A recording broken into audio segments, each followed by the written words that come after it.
Buenos días, amigas y amigos, que otra vez nos encontramos en este su programa Entre la Crítica y la Realidad. Este día estaremos hablando sobre educación y los problemas que enfrenta en el país el tema educativo. Para eso hemos traído como invitado al licenciado Ventura Alfonso Alas, director del Centro Escolar de San Antonio Los Ranchos en Chalatenango. Bienvenido, licenciado. Muchas gracias por invitarme, un placer enorme estar aquí compartiendo con ustedes. Regresar a la UES es un motivo de nostalgia, de mucha alegría, de mucho compromiso, muy contento de estar aquí. Gracias, licenciado. Antes de continuar, vamos a brindarle un saludo a Francis Quijano, estudiante de la licenciatura en educación, y también por eso vamos a hablar ahora de educación. Licenciado, quisiéramos empezar hablando sobre los problemas que enfrenta el tema educativo y sobre todo cómo se ha trabajado ese tema de parte del Ministerio de Educación. Quisiéramos que nos ampliara un poquito sobre esa cuestión, cómo ha abordado el trabajo de educación el Ministerio. Muy bien. En principio, quizás decir que los problemas de educación no son nuevos. Es un problema histórico que este país ha venido arrastrando. De hecho, desde el principio, la educación no era administrada por el Estado. En la época de la colonia, por ejemplo, era la Iglesia Católica quien estaba al frente de la educación. El Estado fue más adelante, ¿verdad?, cuando comienza a recuperar espacio, a recuperar terreno para, para ofrecer el servicio de la educación a la ciudadanía. Ese es uno de los problemas que tenemos ahora mismo, inclusive. Es decir, con la reforma del 96, con los acuerdos de paz, donde es el embate de todas las reformas neoliberales en el país, la educación no queda exenta. El Estado va perdiendo presencia y va perdiendo participación en el servicio educativo. Los colegios privados entran con mayor apogeo a ofrecer el servicio educativo. Las universidades privadas también se proliferan y el Estado pierde presencia dentro del servicio, pero también pierde una presencia muy importante, que es en la formación docente. Esa la había perdido muchos antes, cuando la escuela de formación de maestros la convirtieron en el cuartel de caballería, ¿verdad? Entonces, por ahí comienzan a surgir una serie de problemas que algunos los comienzan a llamar como nudos o rezagos educativos. Estos que, como por ejemplo el tema de la deserción escolar, que ha sido muy alta en este país, el tema del ausentismo, el abandono total también de los extremos casi de los niveles de educación. La ley de educación establece 5 niveles, la Ley General de Educación, 5 niveles educativos. El nivel inicial, que va de 0 a 3 años, totalmente abandonado. Y con una cobertura no adecuada en parvularia, que es de 4 a 6 años. Luego la educación superior, esta universidad es la única nacional, y que el Estado también dejó de invertir y dejó de apostarle al tema de la educación superior. Entonces más bien han sido las universidades privadas quienes han hecho su negocio alrededor del tema educativo, principalmente en el sector, en el nivel superior. En ese sentido, yo creo que por ahí es donde han ido surgiendo y se han ido reforzando muchos males y muchos problemas de los cuales nos aquejamos ahora mismo en educación. Sobre ello, licenciado, que ya lo ha explicado, quisiéramos saber sobre todo un parámetro de medición, como es la PAE, ¿verdad? Que nos da, y que en los últimos años ha venido en decaimiento, y hasta hubo en los gobiernos de Arena, dijeron que pasaban una curva. ¿Qué significa eso en términos ya educativos, y si ese parámetro debe de modificarse o tiene que surgir otro nuevo parámetro para medir la educación? Este es otro de los problemas que tenemos en educación, el tema de la calidad educativa. Lo que pasa es que el tema de calidad se ha ido reduciendo y se ha ido construyendo como unas ideas alrededor de la nota, por ejemplo, y que a eso hay que sumarle el tema de evaluación, ¿ya? El tema de evaluación es uno de las otras dificultades y debilidades que tiene el sistema educativo en general, y no solamente a la evaluación de los aprendizajes, sino un sistema que realmente permita evaluar la labor docente, pero una evaluación que permita revisar con objetividad, digamos, todo el quehacer educativo. Entonces, la PAES surge como una medida que más bien no busca bajo ningún parámetro, realmente busca mejorar la calidad educativa. Aunque se ha tratado de vender en esa lógica, pero más bien son organismos internacionales que han vendido, digamos, mecanismos de pruebas estandarizadas que a través de estas pruebas estandarizadas intentan calificar a un estudiante, a una institución, a un país determinado. Entonces, tal es el nivel de... Yo soy muy crítico de ese tipo de pruebas estandarizadas, y tal es el nivel, por ejemplo, que hay muchos colegios, principalmente colegios privados, que más bien no se dedican a desarrollar un currículum, a desarrollar, a mejorar la calidad educativa, sino que trabajan en función de una prueba específica y pasan un semestre, un año determinado trabajando en función de esa prueba que van a tener. Entonces eso no responde realmente al tema de la calidad educativa. Unido a eso, es otra de las necesidades que tenemos emergentes, sin lugar a duda, es una reforma curricular. Este país urge de una reforma curricular. En ese aspecto, licenciado, quisiéramos ver cómo los últimos dos gobiernos han trabajado ese tema. Bueno, con el FMLN surge una nueva visión de país. ¿Cómo trabajaron ellos estos problemas?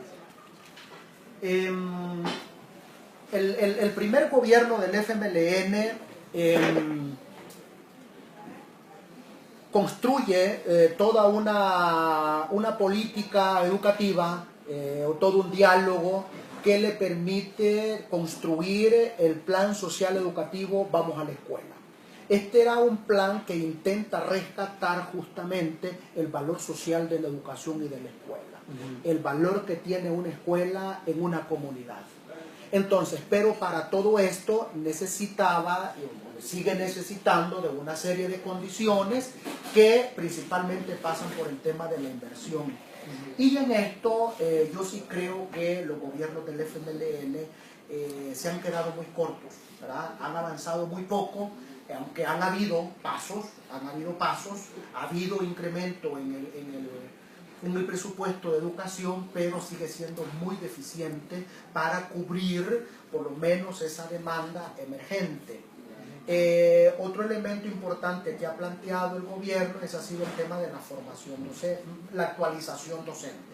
Un plan de formación docente, pero que sigue siendo muy escaso porque la formación docente sigue en manos de las universidades. Yo creo que uno de los principales desafíos en esta línea tendría que ser fundamentalmente cómo el Estado recupera la formación de los docentes.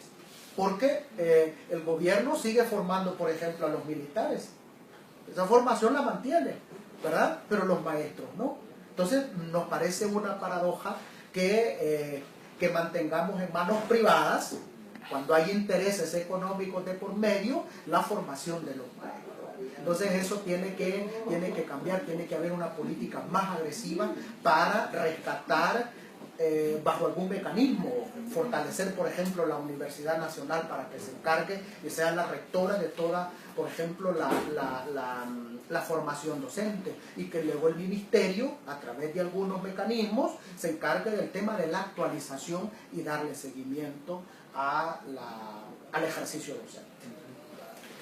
Perfecto, licenciado. Hoy para ya ir cerrando, y algún tema de interés también a la población en que se entremezcla la educación y la política, ¿verdad? ¿Qué retos o qué propuestas? Porque hemos visto en los últimos meses los planes de gobierno que presentan los candidatos y la educación siempre aparece abandonada, ¿verdad?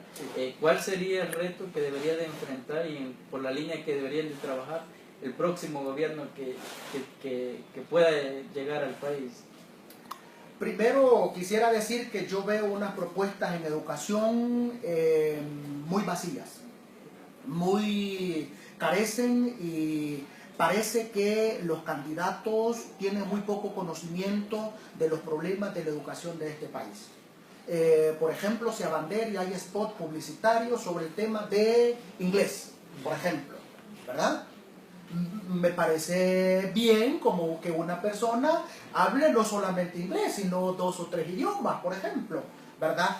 Pero que eso, a cualquier candidato le preguntamos sobre a qué problemática de la educación responde, ahí es donde se quedan muy cortos. No tenemos, más allá del tema de la competitividad que hablan, por ejemplo, pero entonces significa que la educación la siguen alineando a un modelo económico, ¿verdad? Y no más bien a las necesidades que tiene este país. Entonces, más bien urge un debate serio sobre lo que necesita este país. Hay un plan que este gobierno ha hecho un replanteamiento del plan social educativo, que lo ha denominado como el plan El Salvador Educado, donde establece 6 desafíos, por ejemplo. Me parece que ese es un plan que se tendría que redebatir, se tendría que replantear, ¿verdad? Y ir en los verdaderos problemas que tiene este país en educación. Yo insisto en el tema, una reforma curricular es emergente. Tenemos que volver a pensar y a repensar el ciudadano, el salvadoreño que nosotros queremos, ¿verdad?, para este país. Tenemos a la par de eso, entonces tenemos que pensar, si tenemos una reforma curricular con un perfil de salvadoreño que nosotros estamos pensando, entonces tenemos que compararlo y alinearlo con el perfil del docente también, que requiere formar a este ciudadano. Entonces ahí viene el tema de la formación docente, y la actualización de quienes estamos en servicio. Y por el otro lado, evidentemente hay otras cosas colaterales que hay que arreglar, que hay que resolver, que son más emergentes, como el tema de la violencia, por ejemplo, ¿verdad? Una escuela que está sumida en una violencia social, realmente muy difícilmente podemos construir calidad educativa. Porque a la par de eso viene el otro reto, el otro desafío, que es el tema de la calidad en educación.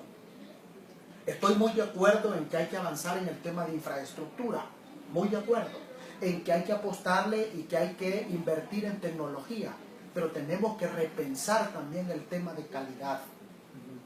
Y a mí me parece que cada región, cada comunidad, por ejemplo, debe construir sus parámetros y sus indicadores de calidad educativa, no una calidad impuesta.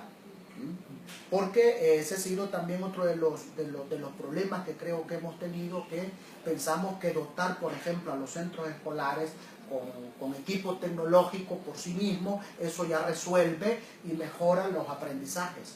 Totalmente equivocado, ¿verdad? Sería interesante que el Ministerio de Educación, por ejemplo, haga un estudio ya de todos aquellos centros educativos que les ha dotado de equipos tecnológicos, de cómo esos han mejorado sus aprendizajes, por ejemplo. Pero estoy hablando de algo cualitativo, no de... puede ser que los números nos ayuden, las notas y todo eso, sí, pero entre nota y aprendizaje hay una diferencia muy grande. Entonces, me parece que esos pueden ser como los principales retos, desafíos de los candidatos actuales. Insisto también en el tema de la educación inicial, de 0 a 3 años, e insisto también en el tema de la educación superior. Me parecen algunas medidas más populistas que realmente vayan a resolver la problemática en la educación. Bueno, licenciado, entonces agradecerle por este pequeño tiempo, ¿verdad? El tiempo acá es corto, ¿verdad? Y volverle a invitar para un nuevo programa en el cual ahondemos más profundamente en estos temas. Y esto ha sido el programa de ahora, amigas y amigos. Nos vemos en un próximo programa. Muchísimas gracias a ustedes por invitarme y esperamos próximamente continuar este interesante debate.